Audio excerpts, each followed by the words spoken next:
Bertemu lagi semuanya di warung Bude Yanti yang akan menceritakan perjalanan Babang Tampan Xiaoyan.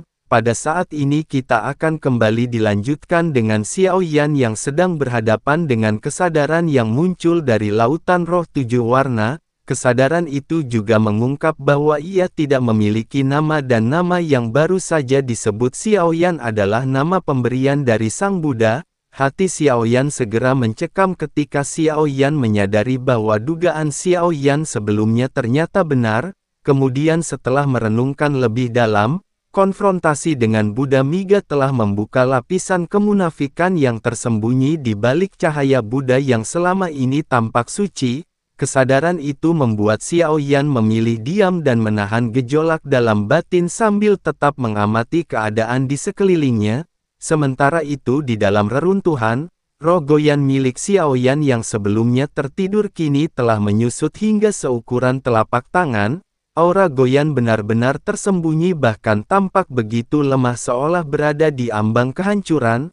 Lalu lautan spiritual tujuh warna yang terbentang di hadapan Xiaoyan bukan sekedar kumpulan jiwa-jiwa yang teraniaya. Xiaoyan merasakan bahwa di dalamnya tersimpan kebenaran yang jauh lebih kejam.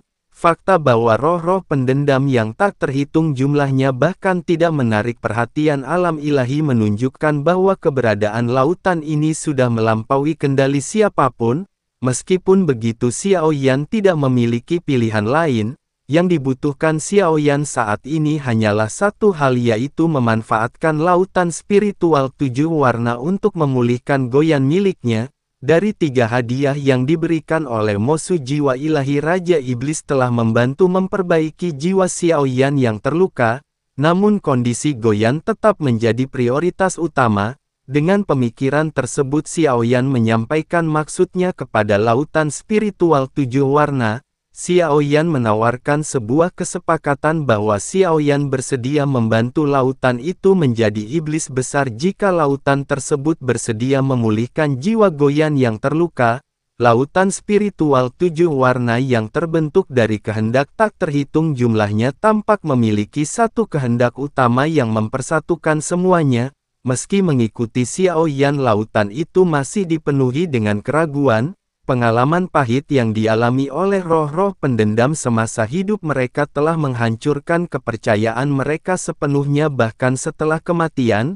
Xiaoyan juga memahami hal itu namun tetap menegaskan bahwa lautan tersebut tidak memiliki banyak pilihan. Xiaoyan tidak bermaksud mengancam melainkan berharap lautan itu mampu membuat keputusan yang tepat. Dalam benak Xiaoyan terlintas kembali ramalan yang diberikan oleh musuh bahwa jiwa ilahi Raja Iblis mampu menaklukkan semua iblis. Sementara itu lautan spiritual tujuh warna yang terus mengumpulkan kebencian telah berubah menjadi bentuk iblis besar itu sendiri. Ketika aura yang tersembunyi di dalam dantian Xiaoyan perlahan menghilang, lautan spiritual tujuh warna menunjukkan fluktuasi yang jelas. Xiaoyan kemudian menyebut nama musuh dan mencoba memastikan apakah nama itu memiliki pengaruh. Reaksi yang muncul pada akhirnya begitu kuat, suara-suara yang tak terhitung jumlahnya seolah bergema bersamaan dari dalam lautan menunjukkan rasa kagum dan pemujaan terhadap sosok Raja Iblis musuh. Melihat reaksi tersebut Xiaoyan pada akhirnya kembali menegaskan niatnya. Xiao menyampaikan bahwa Xiao berasal dari sensi tempat yang dapat digunakan untuk berkultivasi dan Xiao berjanji akan menepati kesepakatan. Kali ini lautan spiritual tujuh warna tidak lagi ragu dan langsung menyatakan persetujuannya. Tanpa menunda goyan pada akhir berubah menjadi cahaya biru dan sepenuhnya ditelan oleh lautan spiritual tujuh warna. Xiaoyan tidak mengetahui hasilnya. Namun Xiaoyan sadar bahwa metode biasa tidak akan mampu menyembuhkan goyan sehingga ini adalah satu-satunya pilihan yang bisa dicoba. Namun tepat ketika kesepakatan itu tercapai perhatian Xiaoyan tertarik pada fluktuasi aneh di sudut jauh reruntuhan roh. Dengan tatapan tajam, Xiaoyan segera mengarahkan pandangannya ke sumber perubahan tersebut. Tubuh larva darah raksasa yang sebelumnya diam kini mulai membusuk dan meleleh. Namun pelelehan itu bukanlah kehancuran, melainkan sebuah transformasi. aura makhluk itu tidak menghilang dan justru terus meningkat, genangan darah yang tersisa menggeliat perlahan seperti jantung yang berdetak, cahaya berputar di dalamnya membentuk sosok kabur yang semakin ganas, aura jahat yang terpancar bercampur dengan kekuatan garis keturunan yang sangat murni berkembang dengan cepat dan mencengangkan. Xiao menyadari bahwa larva darah raksasa telah mulai berevolusi setelah melahap mayat dewa asli. Makhluk itu sedang menuju bentuk raksasa sejati. Xiao Yan tidak dapat memastikan apakah hal ini akan membawa dampak baik atau buruk. Namun selama berada di dalam reruntuhan roh maka proses tersebut masih berada dalam kendali Xiao Yan. Dengan pertimbangan itu, Xiao Yan memilih untuk tidak terlalu khawatir dan memutuskan untuk terus mengamati perkembangan yang terjadi. Setelah memastikan semuanya berjalan sesuai keadaan, Xiao Yan bersiap meninggalkan menara roh pemurnian. Namun pada saat itu jiwa Xiao Yan merasakan fluktuasi dari giok yang dibawanya. Informasi pun mengalir ke dalam kesadaran Xiao Yan dan menyampaikan bahwa sosok yang dikenal sebagai satu memberi perintah kepada 9 untuk bersiap memasuki medan perang menuju jurang bintang dewa pemakaman. Pintu masuk telah ditandai di dalam giok dan persiapan harus segera dilakukan. Xiao Yan merasa terjekut sekaligus penasaran. Medan perang yang dimaksud disebut sebagai tempat berkumpulnya makhluk terkuat dari berbagai era dan alam. Xiao Yan membayangkan kekuatan luar binasa yang mampu menciptakan tempat seperti itu serta misteri di balik aura kekacauan yang tampaknya berkaitan dengan pencapaian tingkat tertinggi. Meskipun begitu Xiao Yan pada saat ini tidak langsung bertindak. Dengan hati-hati Xiao Yan memasang beberapa lapisan segel dan mengaktifkan giok penyembunyian untuk menyembunyikan aura sepenuhnya. Xiao Yan menyadari bahwa tanpa persiapan matang memasuki tempat seperti itu hanya akan membawa bahaya.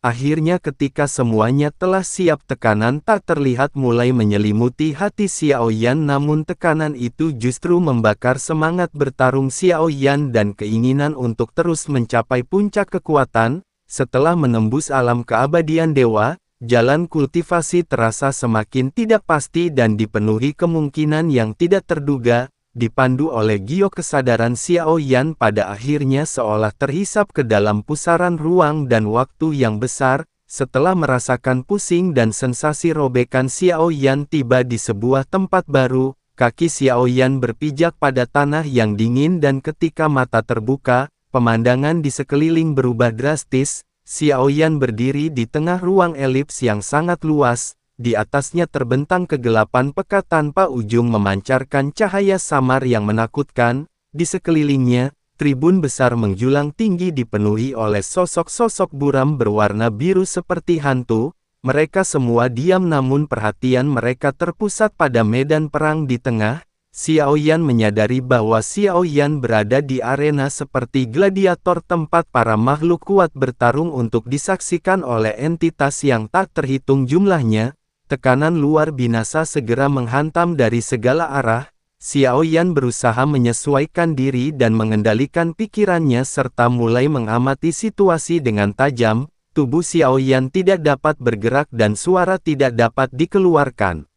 Namun penglihatan Xiao Yan tetap terbebas. Di hadapan Xiao Yan sekitar ratusan kaki jauhnya berdiri sosok mengenakan zirah kuno berwarna merah gelap dengan pola rumit. Seluruh tubuhnya tertutup, hanya menyisakan sepasang mata tanpa emosi yang menyerupai nyala api abu-abu. Di atas kelapa sosok itu melayang 3 aura kekacauan sama seperti yang dimiliki oleh Xiao Yan. Sementara itu satu aura juga melayang di atas kepala Xiao Yan. Hal itu menandakan bahwa pertarungan yang akan terjadi telah ditentukan sejak awal. Dalam pertempuran yang berlangsung di jurang bintang pemakaman dewa, keuntungan perlahan tampak condong pada kondisi yang aneh di mana tidak ada satuun pihak mampu menyekeliki identitas lawan melalui kata-kata.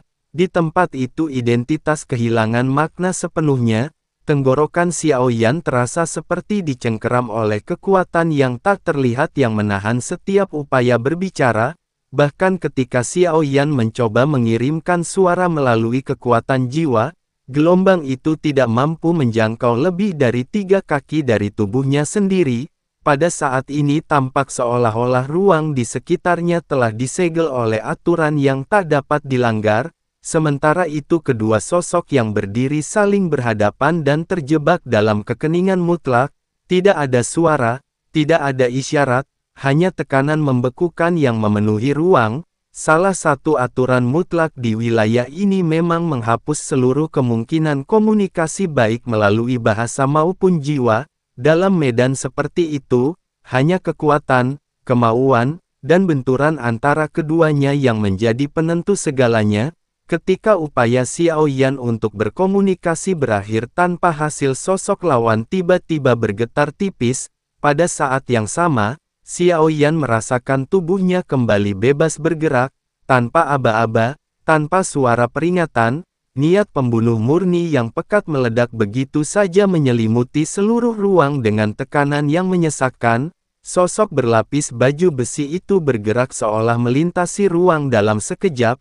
Tekanan mengerikan yang di bawahnya seakan mampu merobek langit dan dalam sekejap ia telah muncul tepat di hadapan Xiao Yan. Aura yang dipancarkannya jauh melampaui kebanyakan musuh yang pernah dihadapi Xiao Yan sebelumnya.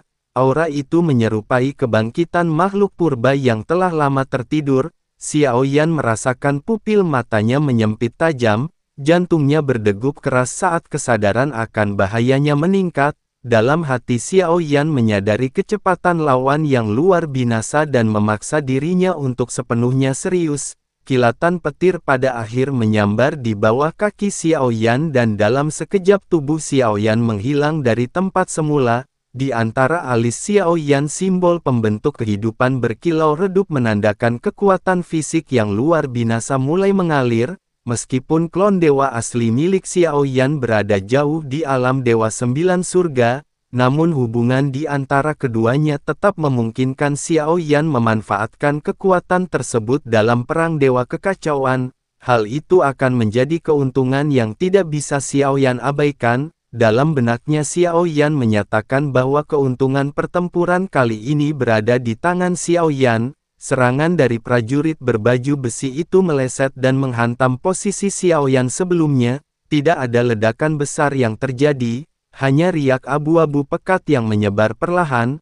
Tanah di sekitar berubah menjadi debu tanpa suara membentuk kawah besar yang dalam seperti mangkuk tanpa dasar. Xiao Yan menyadari bahwa kekuatan tersebut merupakan bentuk pemusnahan yang belum pernah disaksikannya sebelumnya. Dalam kesadaran Xiao Yan, kekuatan itu diakui sebagai sesuatu yang sangat berbahaya. Xiao Yan memahami bahwa jika tubuhnya terkena serangan tersebut, dampaknya akan sangat berat. Serangan lawan juga pada saat ini tidak berhenti. Mata yang menyala dengan api abu-abu segera mengunci posisi baru Xiao Yan dan sosok itu kembali bergerak dengan kecepatan yang sulit ditangkap. Kali ini serangan tidak datang secara lurus melainkan dari sudut yang aneh seolah-olah mampu membaca alur ruang. Xiao Yan melihat bahwa serangan tersebut tidak mengandalkan teknik rumit, melainkan kekuatan fisik paling murni yang dipadukan dengan energi abu-abu yang merusak. Namun Xiao Yan tidak berniat terus menghindar dan saat lawan mendekat Xiao Yan memusatkan kekuatan jiwanya. Dalam batin Xiao Yan melepaskan teknik dari pemusnahan sumber jiwa, sebuah duri jiwa yang tak terlihat melesat dan menargetkan mata lawan yang menyala. Xiao Yan menyadari bahwa serangan itu dimaksudkan untuk menekan jiwa lawan dalam satu serangan, namun prajurit berbaju besi itu tampak telah bersiap. Api abu-abu melonjak dan membentuk penghalang tak terlihat. Serangan jiwa Xiao Yan menembus api tersebut tetapi segera melemah dan menghilang seperti tetesan air di lautan. Xiao Yan merasakan keterjekutan di dalam hatinya. Bukan hanya tubuh fisik lawan yang kuat tetapi pertahanan jiwanya juga luar biasa. Api abu-abu itu tampak memiliki kemampuan untuk menekan energi dan jiwa sekaligus. Meski demikian Xiao Yan tetap mendapatkan sesuatu. Dalam momen singkat itu melalui persepsi tanda pembentuk kehidupan Xiao Yan merasakan aliran darah dan qi yang sangat kuat dalam tubuh lawan serta tekanan mendalam dari tingkat kultivasi. Xiao Yan menyimpulkan bahwa lawannya berada di alam jantung kaisar langkah kelima, namun kekuatannya jauh lebih ganas jika dibandingkan dengan individu lain di tingkat yang sama. Kesadaran itu justru membakar semangat bertarung Xiao Yan. Simbol pembentuk kehidupan di dahinya bersinar terang terhubung dengan kekuatan luas dari alam Dewa Sembilan Surga. Aura mengerikan yang lebih primitif dan buas tiba-tiba turun. Xiao Yan mulai membesar dengan cepat. Pola ilahi emas muncul dan berkelok seperti naga di seluruh tubuhnya. Dalam waktu singkat Xiao Yan berubah menjadi raksasa emas setinggi puluhan ribu kaki memancarkan energi yang mengguncang medan pertempuran. Tubuh itu adalah wujud sejati dewa asli milik Xiao Yan. Tekanan tak terlihat di medan perang seakan tidak berarti di hadapan kekuatan tersebut. Prajurit berbaju besi untuk pertama kalinya menunjukkan jeda singkat sebelum menyerang. Keterjekutan muncul di matanya melihat perubahan yang tak masuk akal di hadapannya. Akhirnya tanpa memberi waktu Xiao Yan menggenggam ruang dan memanggil pilar surgawi artefak raksasa yang dipenuhi dengan energi kuno. Dengan kekuatan murni Xiao Yan mengayunkan pilar tersebut ke arah lawan. Setiap hantaman mengguncang ruang menghancurkan tanah menjadi debu, dan menciptakan gelombang kejut yang menjalar hingga jauh. Meski demikian prajurit berbaju besi menunjukkan ketahanan yang luar biasa. Dengan tubuh kecilnya ia terus menghindar dengan kecepatan tinggi sambil melepaskan serangan balasan berupa gelombang api abu-abu. Api tersebut membakar kulit emas Xiao Yan dan meninggalkan bekas bahkan mampu mengikis sedikit esensi darahnya. Namun tubuh dewa asli memiliki cadangan yang sangat besar sehingga luka itu pulih seketika. Xiao Yan menyadari bahwa selama esensi darahnya masih melimpah, serangan tersebut tidak akan mampu menebus pertahanannya secara fatal. Xiao Yan memahami bahwa kemenangan dapat diraih dengan menguras kekuatan lawan secara perlahan. Serangan Xiao Yan juga pada akhirnya menjadi semakin intens. Pilar surgawi berputar seperti badai menekan lawan tanpa henti hingga prajurit berbaju besi itu kehilangan inisiatif dan terus dipaksa bertahan. Setiap gerakan menghindar yang dilakukan lawan menuntut energi besar untuk menahan dampak dari kekuatan murni yang terus menghantam tanpa jeda. Pertahanan yang berkepanjangan pada akhirnya mencapai batasnya. Setelah menghindari sapuan pilar surgawi dengan presisi yang nyaris sempurna, tenaga lama dalam tubuh Xiao Yan telah terkuras habis sementara kekuatan baru belum sempat terbentuk. Di sela jeda yang amat singkat itu aliran energinya tersendat menciptakan celah yang hanya berlangsung sekejap, namun hal itu cukup bagi siapapun yang jeli untuk memanfaatkannya. Momen rapuh itu juga segera ditangkap oleh Xiao Yan. Tatapan Xiao Yan mengeras. Kilatan cahaya keemasan memancar dari matanya ketika Xiao Yan memahami bahwa kesempatan tersebut tidak akan datang dua kali. Dalam kesadaran yang tajam Xiao Yan menyatakan bahwa inilah waktu yang tepat. Pilar surgawi yang semula berada di dalam genggaman Xiao Yan lenyap tanpa jejak digantikan oleh sebuah tangan emas raksasa yang kembali mengepal di kehampaan. Namun kali ini senjata yang muncul tidak lagi berupa pilar raksasa melainkan tombak penghancur bintang, sebuah senjata yang memancarkan cahaya seperti galaksi. Ujung tombak itu berkilau dengan sinar dingin seolah mampu merobek hukum alam itu sendiri. Ketika tombak penghancur bintang terwujud, seluruh medan perang yang kacau seakan tenggelam dalam kegelapan. Hanya ada kilau tajam dari ujung tombak yang membawa aura menembus keabadian. Kekuatan yang terkandung di dalamnya terasa mampu menghancurkan bintang dan membelah semesta. Prajurit berbaju zirah yang menjadi lawan Xiao Yan merasakan ancaman yang belum pernah dialami sebelumnya. Api abu-abu di mata prajurit berbaju zirah itu bergetar hebat memancarkan ketakutan yang sulit disembunyikan. Dalam dorongan naluriah untuk bertahan hidup, prajurit berbaju zirah itu mengerahkan seluruh kekuatannya. Pola merah gelap pada zirahnya menyala sepenuhnya, sementara api abu-abu yang mengelilinginya hampir berwujud nyata. Api itu seketika mengembun menjadi pedang api raksasa. Dengan seluruh tenaga yang tersisa, prajurit berbaju zirah itu menebaskan pedang tersebut ke arah tombak penghancur bintang yang melesat. benturan keduanya tidak menghasilkan suara yang biasa, justru sebaliknya sebuah ledakan cahaya putih murni yang menyilaukan langsung melahap seluruh area di tengah medan perang. Segalanya tenggelam ke dalam kilatan kehancuran yang seolah memusnahkan segala bentuk keberadaan. Ketika cahaya perlahan memudar, tubuh prajurit berbaju zirah itu tampak membeku. Pedang api abu-abu di tangannya mulai retak hancur sedikit demi sedikit, sementara tombak penghancur bintang terus melaju tanpa terhalang. Suara retakan samar terdengar diikuti getaran hebat yang menjalar ke seluruh tubuh prajurit berbaju zirah tersebut. Pada akhirnya tubuh itu pun meledak menjadi awan debu yang tercerai-berai. Setelah pertarungan sengit, tubuh raksasa Xiao Yan kembali menyusut ke wujud aslinya. Napas Xiao Yan sedikit berat menandakan konsumsi energi yang besar dari serangan terakhir sebelumnya. Dalam benak Xiao Yan muncul pengakuan bahwa kemenangan telah diraih, tetapi perasaan yang menyertainya terasa aneh. Lawan di hadapannya bukanlah musuh biasa melainkan sosok dengan tekad tempur yang luar biasa dan kemampuan bertarung yang mengagumkan. Dari kemenangan itu Xiao Yan pada saat ini hanya memperoleh satu untaian aura kekacauan. Aura tersebut kemudian terserap ke dalam giok milik Xiao Yan bergabung dengan yang telah dimilikinya sebelumnya hingga kini berjumlah 4. Aura kekacauan itu membawa asal-usul yang sangat kuno dan tak terlukiskan.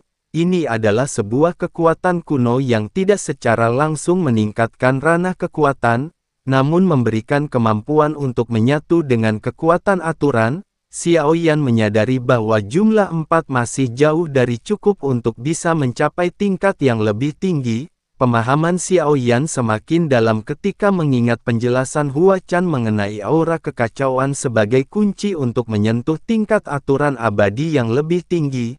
Namun meskipun demikian, Xiao Yan belum mengetahui jumlah pasti yang diperlukan untuk mencapai tingkatan tersebut. Selanjutnya Xiao Yan menghela nafas dan mengangkat pandangannya. Bersama dengan hal itu sosok-sosok biru gelap yang sebelumnya memenuhi medan perang kekacauan telah menghilang hampir seluruhnya.